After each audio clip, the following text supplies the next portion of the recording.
I mean, just because you hate animation, I don't hate doesn't animation. mean you shouldn't enjoy Spider-Man. I'm not saying I wouldn't enjoy Spider-Man. Really good. You're painting me into a corner here that I should not be painted into. Animation hater. I'm just saying most animation sucks. Yeah, that's a thing to say. That's not going to be very popular. Hello, everyone. This is Between the Streams. This is our weekly entertainment podcast here at Digital Trends, where we talk about movies and television and streaming shows and everything that's going on in the world of entertainment. And the only person who didn't cry at Toy Story 3. I've never seen it. Well, how could I cry? I saw the first one. Okay, fair. Yeah, there's a cowboy guy and a space guy. That's true. That's accurate. But we're going to be talking about a lot today. We're going to be discussing some news about Star Wars. We've got some great things that Netflix is doing. We've got some new Star Trek footage, all kinds of stuff that we're going to be bringing to you live, not only as a podcast, which you should hit subscribe to that, but also broadcasting live on Facebook, Periscope, Twitch, and YouTube, which means you can leave us your comments, your questions as we go through, and we do want to see those, so drop those in there. Let's introduce, though, our cast of characters today. I'm Greg Nibbler. I'm Ryan Juanita. And joining us via Zoom, via the magic of the internet, it is the one and only Rick Marshall. Hello, Rick. Hello. How's it going? Doing well. Thanks so much for hopping in with us today. I am psyched to be here again. We have something to discuss that both of you have seen. We've both seen it. Ryan is trying to imply that I'm an animation hater. Because you always say how much you hate animation mostly. I don't say that. Usually it's the kids' shows. I'm like, well, I don't really need to go see the kids' shows. It's funny you should bring that up because Rick and I have somewhat, I mean, we kind of, I don't know if we have a differing opinion here, but maybe we lean a little differently on what Spider-Man Into the Spider-Verse is exactly. But the bottom line is we both extremely enjoyed it. I think maybe I enjoyed it even more than he did, but it was also really hyped up. Well, let's let you speak for yourself. Let's introduce it too, because we are talking about Into the Spider-Verse. Yeah, so this is the Sony animation movie. It's gotten a lot of hype leading in. A lot of people weren't taking it seriously because it's not live action, but then all of a sudden they started revealing the reviews, and they are off the charts. It's at I think 98% and 8.9 average, which you just don't see that very often. Can we explain what the premise is, Rick? Do you want to explain what the premise of Spider-Man this is? Sure. Well, the story is all about the different, the multiverse of dimensions, which all seem to have their own version of Spider-Man, Spider-Girl, Spider-related heroes.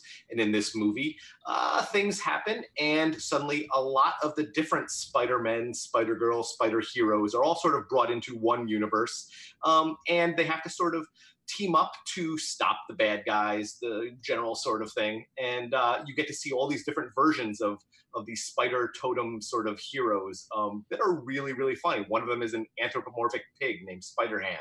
You know, it's he's played by John Mulaney, and I feel like if it wasn't John Mulaney, it might not have fully worked, but because it's John Mulaney doing like a 30s like, hey, what do you say here? I'm Spider-Ham. It just is ridiculously funny.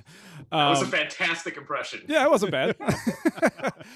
So there's a few things that I loved about this, and we'll get to what Rick loved about it. One of the things that's interesting to me, speaking of the Spider-Verse, is that this was sort of a very, I think, effective way to not only call out to really big comics fans in that whole who do know about the Spider-Verse thing, right? And you can maybe check me on that, Rick. But on the other end of it, those who don't know, well, there's also a Miles Morales. There's not just Peter Parker, and it's a way to sort of very casually, but sort of brilliantly bring in this idea of a different kind of Spider-Man, and the way you can say he's just as valid. Miles Morales is just as valid as Peter Parker, and here's why. And we have these dimensional things, and maybe you can explain how the Miles Morales he sort of takes over the mantle in the comic books. Is that right, Rick?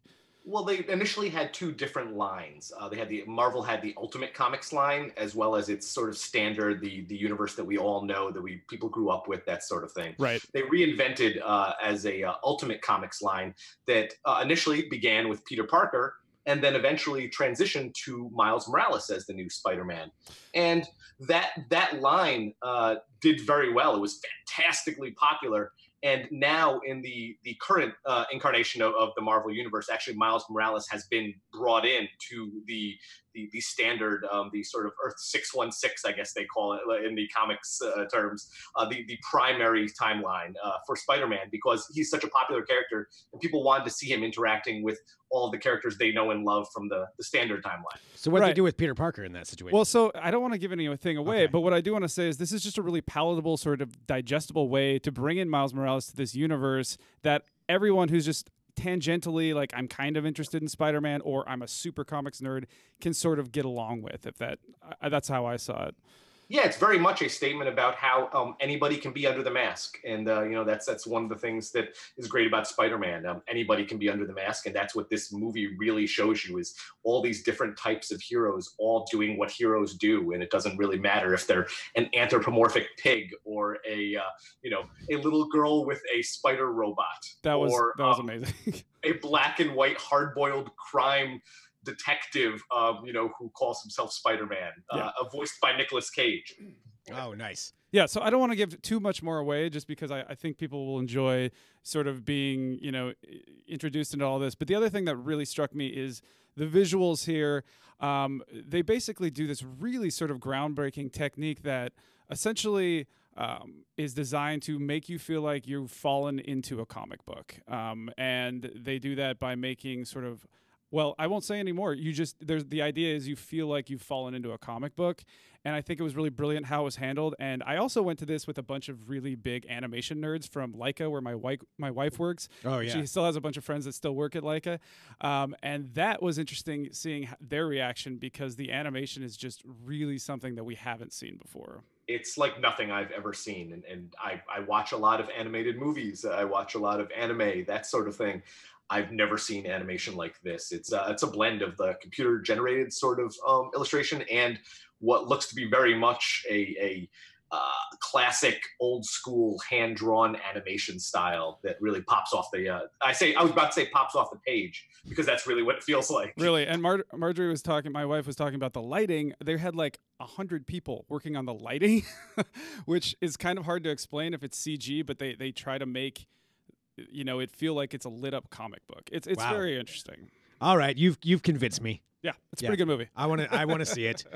You're turning me around on it. Well, I mean, and the reviews are huge. It's obviously you two loved it, but 98%, looks like 8.9 average score. It's one of the best reviewed movies of the year, and that was with 100 reviews in. It's not like 10 or 12, so it's pretty. Yeah, what's really fantastic about it too is that it's done in a way that it doesn't feel entirely apart from all of the Marvel stuff that we all know too. So it could technically coexist in a world where all of the movies are going on, where Spider-Man Homecoming, that whole live action universe exists. It's done in a really brilliant and clever way. Yep. Agreed. All right. Well, Spider-Man Into the Spider-Verse. Let us know if you've seen it. Marty seeing, Courtney just said favorite Spider-Person was Spider-Gwen. Out of it. Yeah, she was great. They were all great. Fantastic. Yeah, let me see here. Yeah, we've got some other comments coming through of people with their same ones. Spider senses over traffic jam. I don't know what that means. Is that a reference that I should be getting? Okay, that's an inside joke. All right, everybody's got inside jokes. Maybe you should go see it. Yeah. I think I should go see it. All right, Into the Spider-Verse. That is in the theaters right now. And Rick, I know we have it just for a few more minutes or a little bit before you're going to have to go, but maybe we should go over the box office? Yeah, I wanted Rick to maybe talk about Mortal Engines, which isn't doing so well, but he's excited about it. I'm extremely excited about it. I read the book.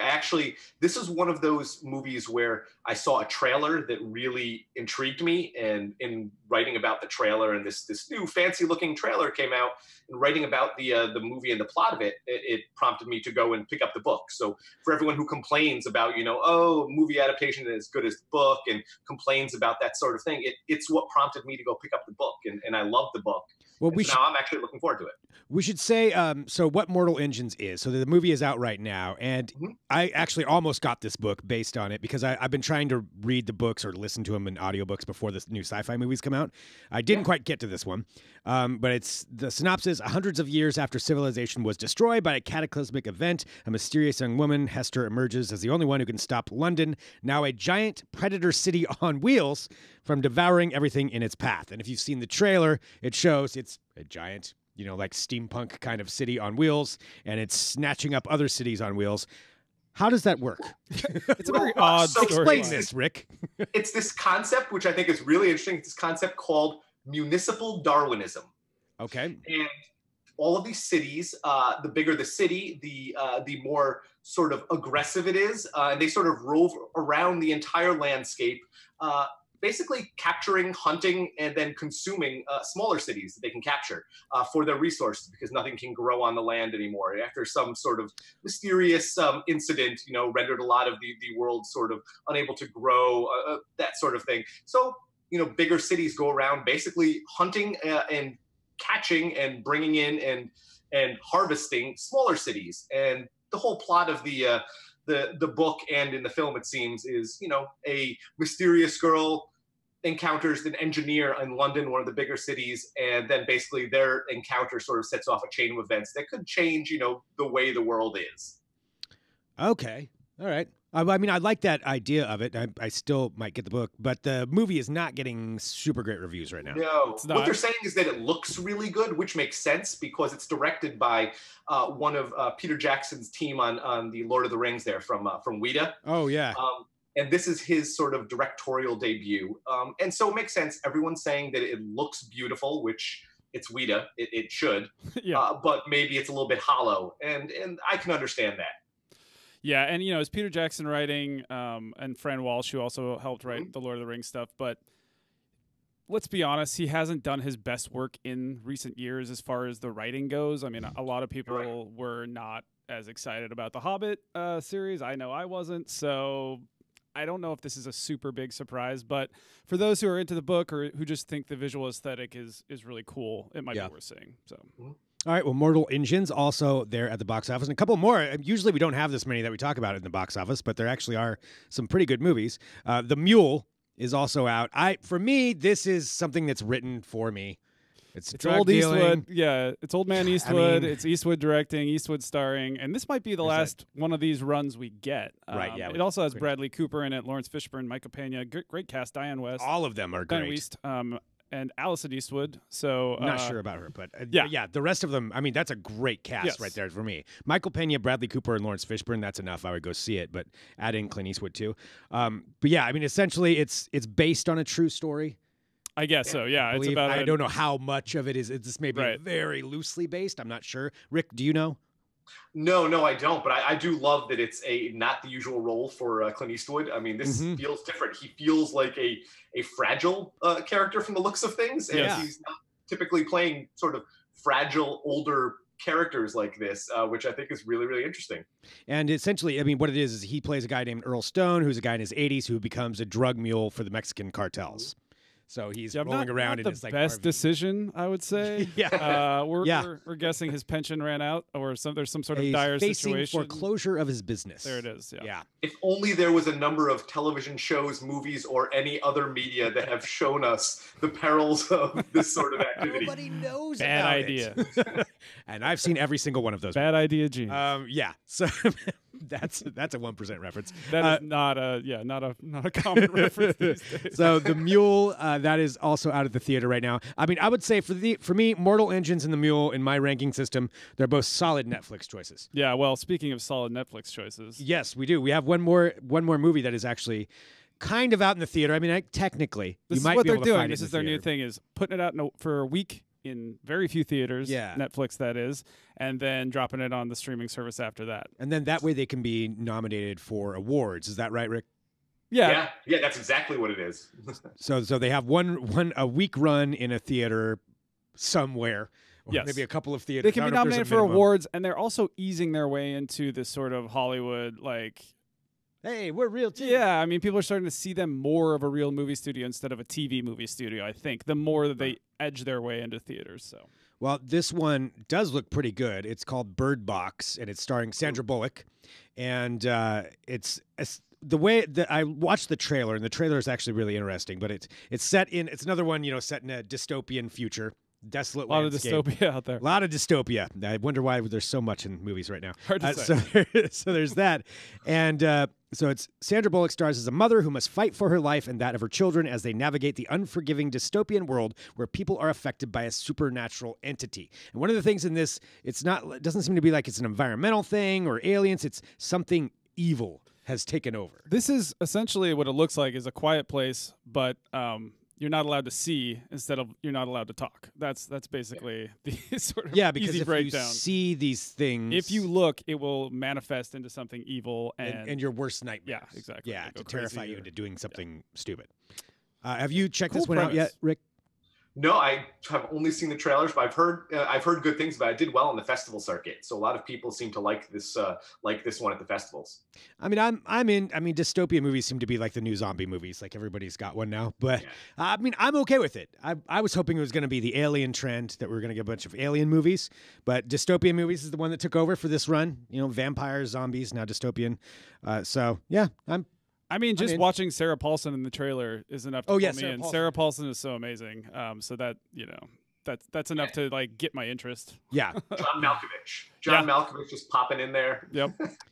yeah. Bullock's good. It's a pretty good cast that's going on that. So that's Bird Box. That is out in the theater if you can find it, or just wait a weekend, watch it on Netflix when it comes out. That's the other way to is- go. Which is what I'm going to end up doing anyway. All right, let's. Rick, whenever you need to bow out, you just let me know. I mean, if you need to take off, is now a good time? I think for you, now's or- a good time. He's Is that a gotta good keep time. going. Yeah, we don't want to hold you. I know you've got things you have to do, but thank you for hopping in here to talk with us too. I mean, we really appreciate I it. thank you for inviting me on. I look forward. Hopefully, we can talk next week. I'll have seen Aquaman by then. So Oh, Yes, and I'm yes. excited about talking about this. And also, you can read Rick's full Spider-Man Into the Spider-Verse review on our website, where he calls it one of the best Spider-Man movies of all time. That's a bold statement. There and you I go. love Spider-Man movies, so that is a bold statement. All right, well, check that out at digitaltrends.com. And Rick, where can people follow you? What's your Twitter handle? Rick Marshall.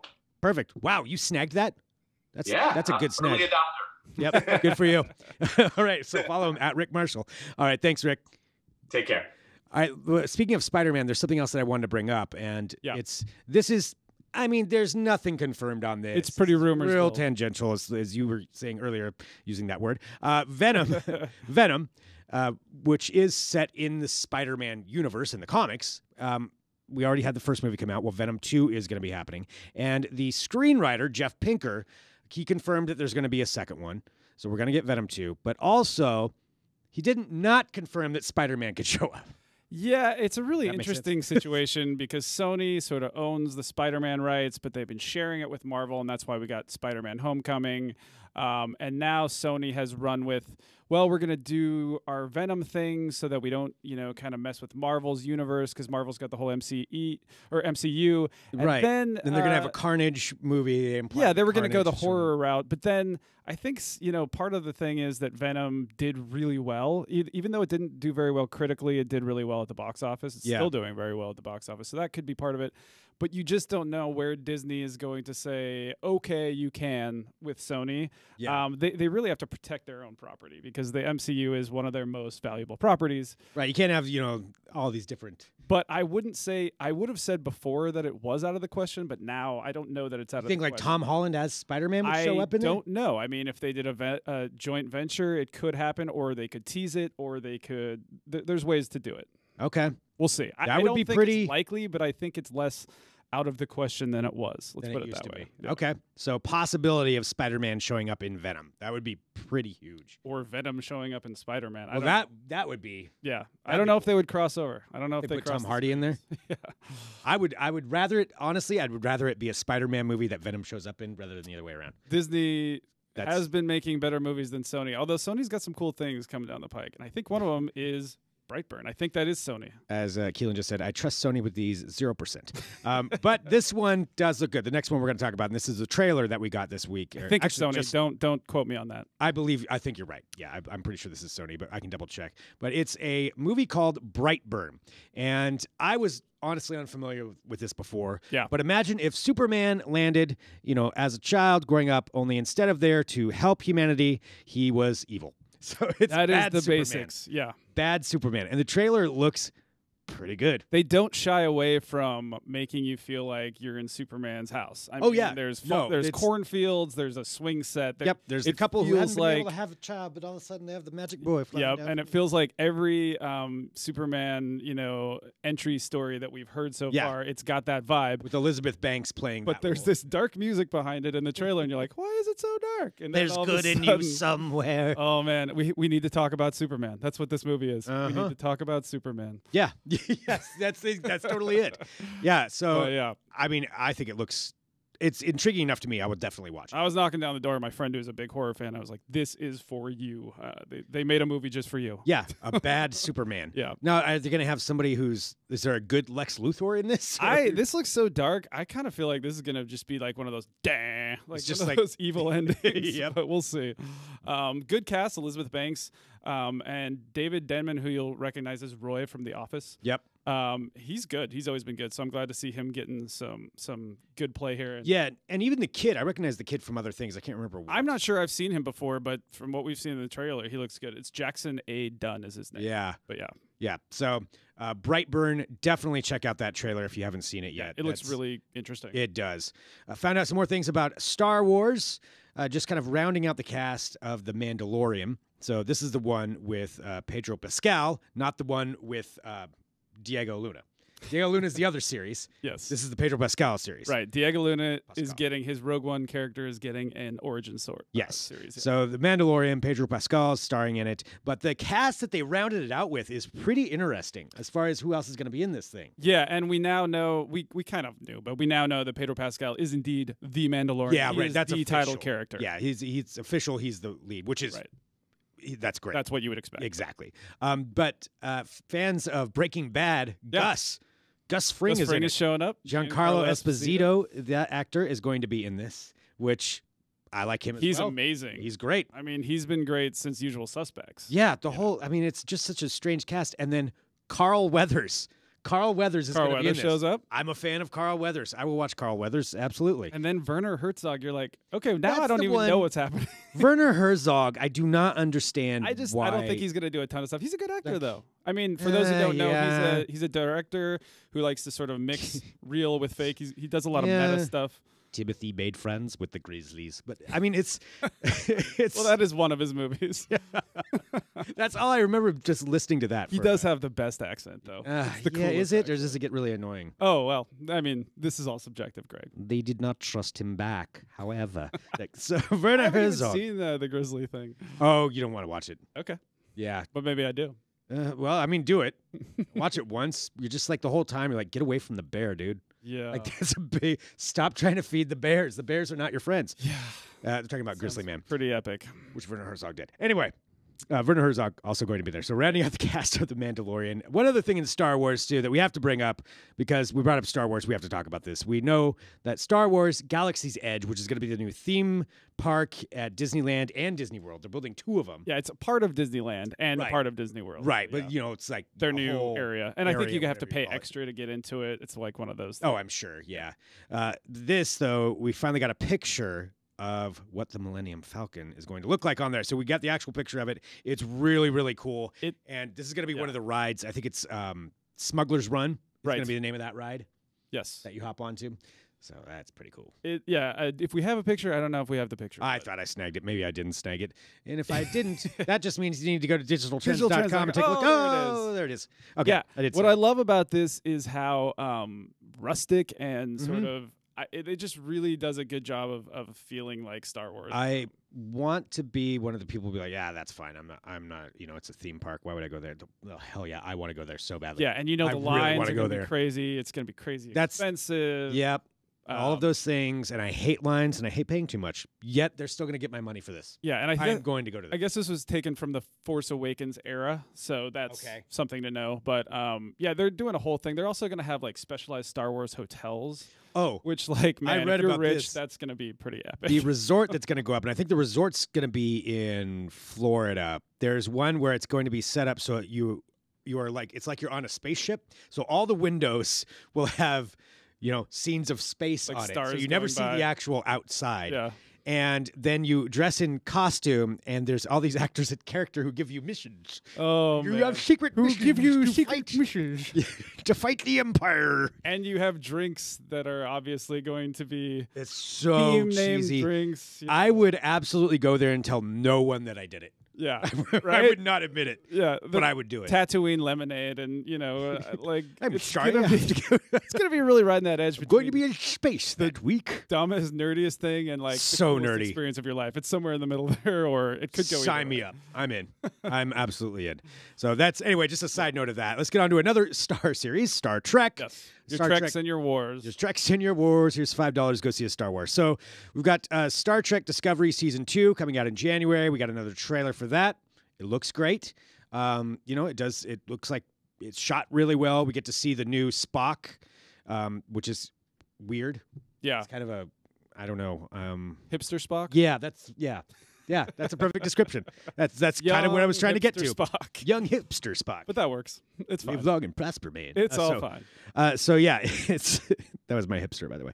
So yeah, we got Spock, hipster Spock, Star Trek Discovery Season 2. There he is.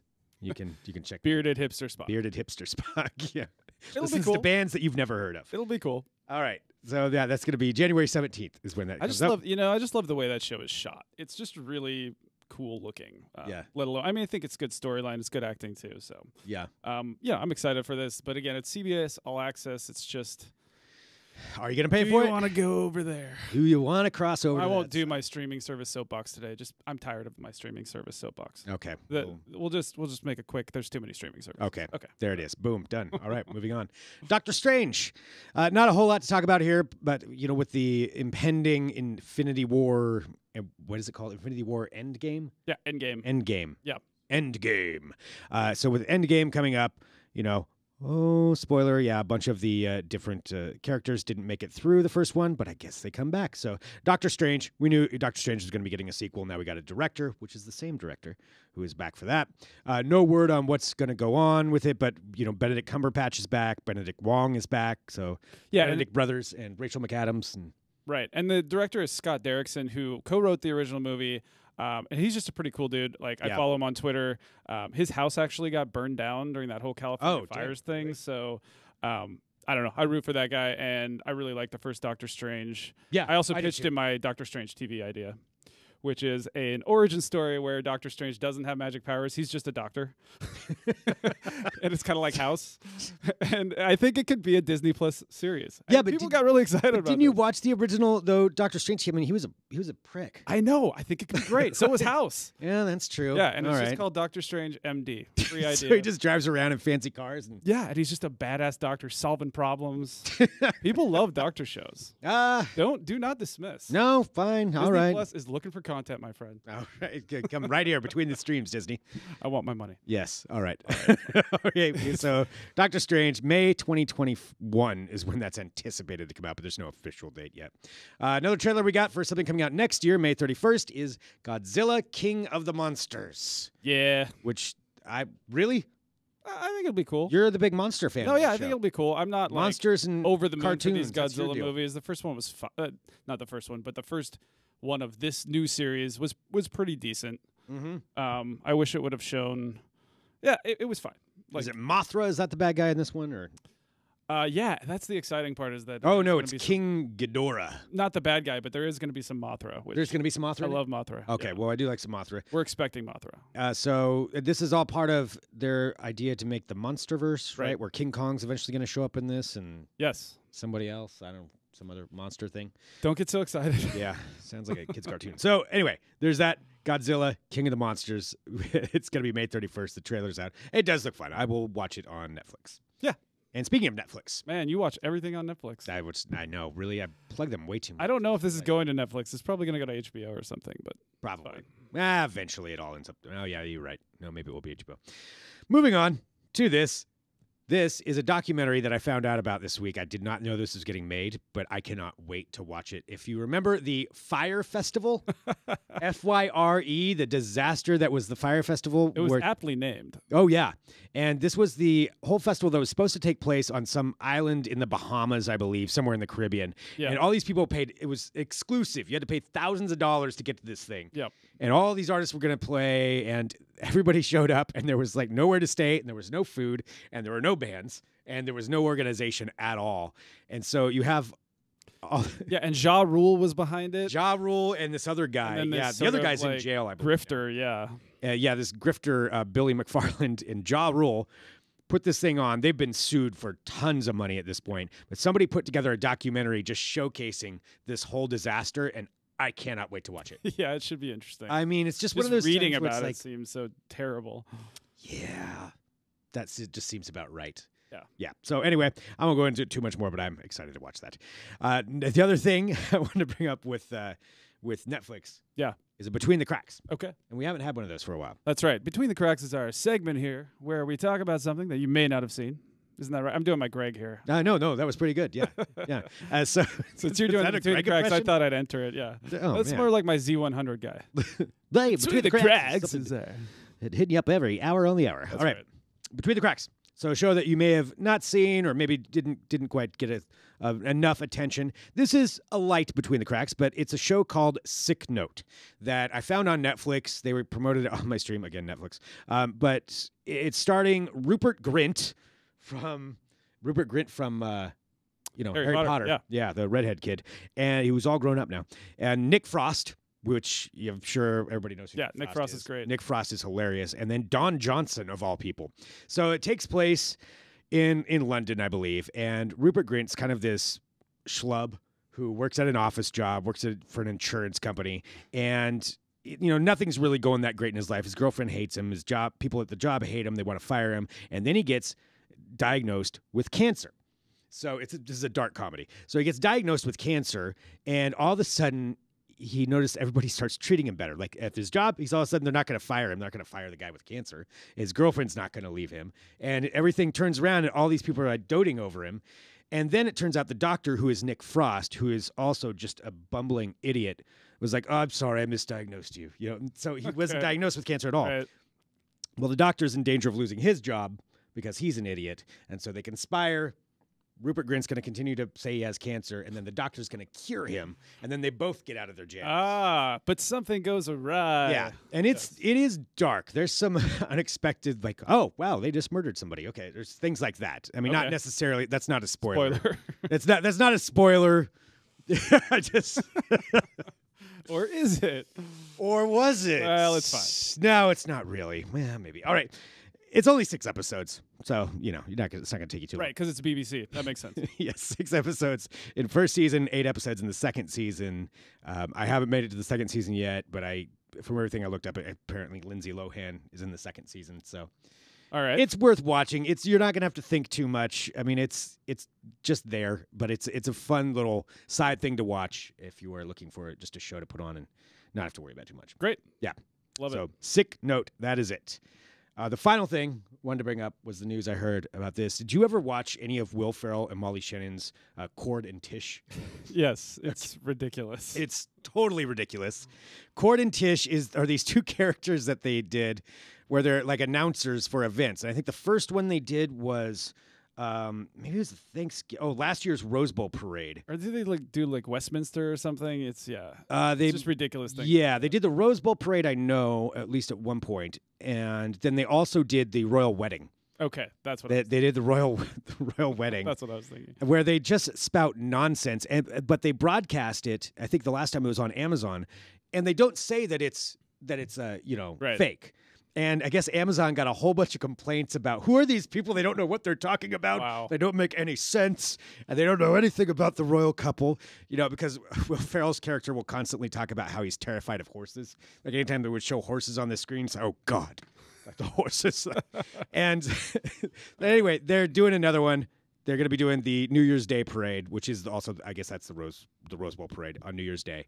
So they're going to be broadcasting that again on Funny or Die's platforms. Well, and speaking of Will Ferrell, ahead of the Spider-Man Into the Spider-Verse movie screening, I saw there was another trailer from Holmes and Watson. Holmes and Watson? And I was the only one just laughing out loud, do want to see that. Really loudly. They're such idiots. And, they were talking about Step Brothers first and everything, and it's John C. Reilly and Will Ferrell as Watson and Holmes, respectively. Mm-hmm. It's going to be dumb, and it's going to be funny. And I hope Anytime those two it team can up. be dumb funny like Step Brothers, but I'm definitely going to watch it. And I was laughing out loud at the trailer pretty intensely, kind of embarrassingly. So I am excited to see that. Yeah, absolutely. Just wrapping up some of the comments regarding the murder talk. Thanks, Greg. Courtney, Greg needs a show where he ruins everything, and Keelan, Greg spoiling whole-ass TV shows live on the air. I mean, I'm not going to say that's what happened. Maybe a spaceship shows up. Oh, misdirection, everyone. Stevie, talking about your Doctor Strange series. Doctor Strange TV series can have special guest Bruce Banner as a pharmaceutical chemist teaming up to solve a rare gamma ray poisoning outbreak. And as events turn out, a new Hulk series is birthed. A spinoff already. I love it. All right. We are just cranking out content here on Digital Trends' Between the Streams. Heard it here first. All right. Well, I think that's about it for today. Thank you, everyone, for tuning in. I'm not going to ruin anything else today. Yeah, you've done enough. I've done my work. Yeah. This is Between the Streams, and hit subscribe for the podcast. The audio podcast goes up shortly after the live video podcast. To make sure that you get that, you can listen to it on your way home, be prepared for the weekend, find out what movies are at the box office, what to watch on television. We try to keep you up to date with everything, but you can send us an email, podcast@digitaltrends.com as well. Let us know if there's a show that we missed or that you want to spoil for us, and you can send us an email right there, podcast@digitaltrends.com, so we can check that out. Ryan, any final words? Go see Spider-Man. Go see Spider-Man. All right, Spider-Man Into the Spider-Verse. Go check that out. Thanks, everybody. We'll be back next week with another episode.